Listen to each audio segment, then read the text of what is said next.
शिक्षकुरांद आणि माझ्या बालमित्रांनो, आज 1 ऑगस्ट म्हणजे लोकमान्य टिळक यांची पुण्यतिथी.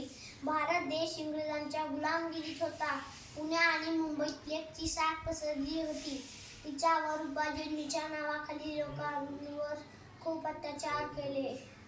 औषध फवारणीच्या निमित्ताने लोकांना घराबाहेर काढले, नासधूस केली, स्त्रियांवर अत्याचार केले. अशा या जुलमी राजवटी विरोधात ह्या सरकारचे डोके ठिकाणावर आहे का, असं जर आग्रहलेख लिहिणारे थोर नेते लोकमान्य टिळक यांच्याविषयी मी 2 शब्द बोलणार आहे, तरी आपण शांतपणे ऐकून घ्यावे हे माझी नम्र विनंती. त्यांचे नाव बाळ गंगाधर टिळक होते.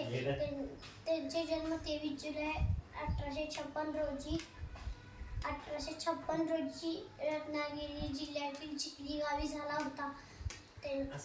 त्यांचे खरे नाव केशव गंगाधर टिळक होते. त्यांच्या आईचे नाव पार्वतीबाई टिळक होते. टिळकांना लहान घरात बाळ म्हणायचे, पुढे त्यांचे नाव बाळच राहिले. टिळक लहानपणापासूनच खूप हुशार होते. गणित हा त्यांचा आवडता विषय होता. टिळक लहानपणापासूनच स्पष्ट बोलायचे.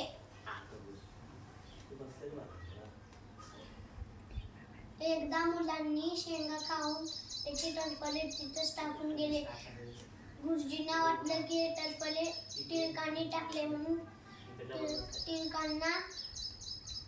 टिळकांना टरफले उचलायची शिक्षा दिली.